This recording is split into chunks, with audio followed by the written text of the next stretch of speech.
Langit meledak lebih dulu bukan di medan perang darat tapi di udara. Rudal demi rudal datang seperti badai tanpa aba-aba, tanpa kompromi.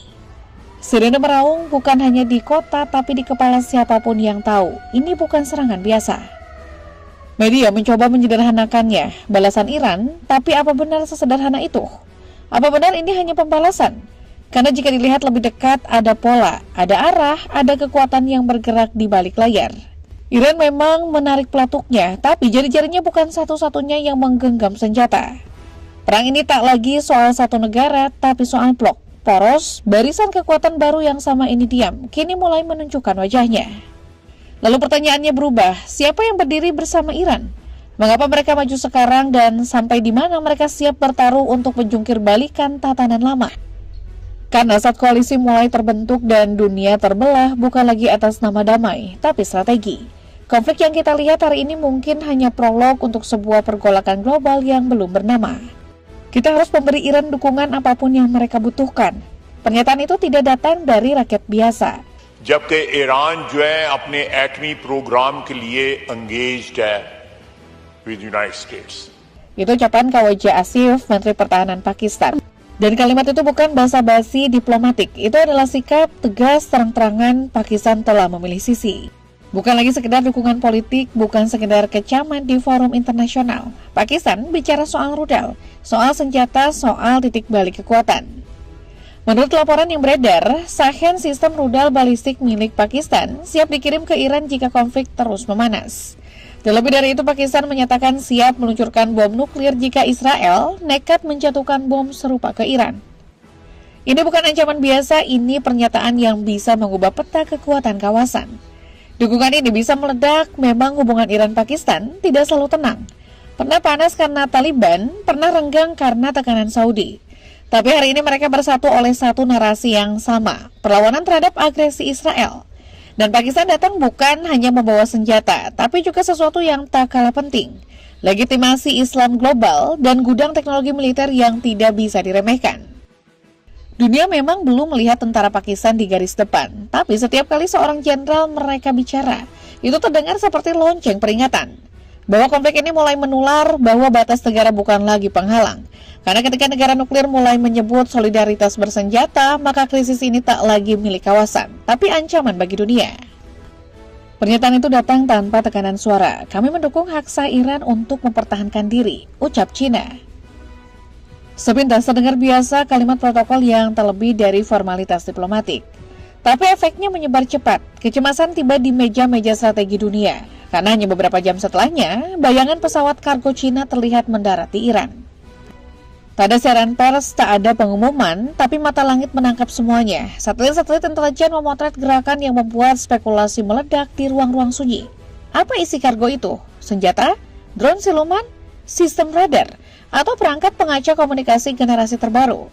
Tak seorang pun tahu pasti, dan disitulah kekuatan Cina berbicara secukupnya dan membiarkan ketidaktahuan menjadi tekanan psikologis global. Cina tak perlu mengirim prajurit, tak perlu mencampuri strategi Iran, cukup membuka jalur udara dan membiarkan dunia bertanya-tanya. Dan saat suhu konflik memuncak, Beijing melontarkan satu kalimat baru. Israel telah melewati batas dengan menyentuh fasilitas nuklir Iran. Ini bukan sekedar kritik, ini kode. Cina tak lagi berdiri di tengah garis, mereka telah bergeser tanpa banyak bunyi. Langkah Cina tidak tergesa, justru karena itu ia mengancam. Dukungan diberikan tanpa keributan, kekuatan disalurkan dalam diam. Bagi Beijing ini bukan perang semata. Ini panggung rekayasa kekuatan global, sementara rudal dan propaganda saling bersahutan di belahan dunia lain. Dagang di timur memilih bergerak dari balik kabut, mengubah dunia tanpa perlu menampakkan taringnya. Dari semua sekutu, Korea Utara adalah penyusup senyap dalam kekacauan ini. Di balik ledakan rudal-rudal yang menghantam langit Israel, ada nama-nama yang mulai akrab. Emad, Gadar, Sabab. Tapi siapa sangka jika ditelusuri ke hulunya, semuanya bermuara pada satu jejak, nodong. Rudal asli Pyongyang, kebanggaan Kim Jong-un yang kini menggetarkan wilayah yang bahkan tak bisa ia lihat langsung. Dalam ekosistem persenjataan, Korea Utara adalah dalang teknis kekuatan rudal Iran. Bukan sekedar pemberi cetak biru, tapi tangan yang membentuk dari awal. Sistem dorong, desain tubuh hingga komponen kunci Iran tidak pernah benar-benar sendiri. Pengiriman dilakukan dalam diam, ditukar dengan minyak, dibungkus dokumen palsu, dan tenggelam dalam lalu lintas gelap dunia bawah tanah. Kini Kim Jong-un tak lagi bersembunyi di balik kebisuan. Ia angkat suara, menyatakan dukungan penuh bagi Iran, dan lebih dari itu berjanji akan turun tangan jika perang melebar. Tapi bentuk bantuannya tetap menjadi teka-teki, rudal anti kapal, peluncur jarak menengah, atau sesuatu yang lebih mematikan dari apa yang sudah dikenal.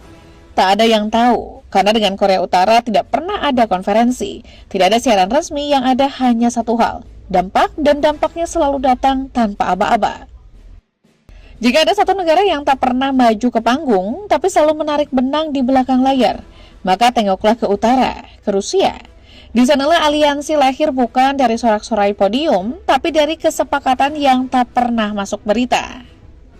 Rusia bukan pengamat pasif, ia adalah perancang dalam senyap, arsitek yang pelan-pelan menyusun ulang tatanan Timur Tengah. Sejak bayang-bayang Soviet memudar, hubungan dengan Iran tumbuh dalam iklim tekanan yang sama. Mereka tak butuh pertemuan formal, karena mereka punya musuh bersama, Amerika. Dari situ muncul ketergantungan yang lebih dalam dari diplomasi. Di balik jerat embargo, Rusia menjelma menjadi tulang punggung Iran. Mulai dari sistem pertahanan udara, drone, hingga logistik rudal jarak jauh, semuanya mengalir dari Moskow ke Teheran. Bahkan suara Iran di forum dunia dari PBB hingga BRIC tak lepas dari ruang yang dibuka oleh Kremlin. Dan pada Januari 2025, diam-diam, keduanya menandatangani fakta strategis 2 dekade. Tak menyebut aliansi militer, tapi menyematkan satu hal penting, pertukaran intelijen terhadap ancaman bersama. Dan semua tahu apa yang dimaksud dengan itu, Israel dan Amerika. Di Iran, sistem pensir buatan Rusia hadir tanpa seremoni. Di langit Gaza dan Lebanon, drone-drone Iran terbang dengan koordinat yang diyakini terhubung ke satelit Rusia. Ini bukan aliansi yang diumumkan, ini simbolis yang membentuk kenyataan baru. Venezuela tak hanya mengecam dari podium, ia bertindak, menjalin kemitraan drone dengan Iran, memperkuat kerjasama nuklir, bahkan membuka pelabuhan-pelabuhan bayangan yang memungkinkan Iran bertahan dari sanksi. Bukan persekutuan militer dalam pengertian sempit, tapi ini adalah perlawanan dalam bentuk lain, ekonomi, diplomasi, dan simbol.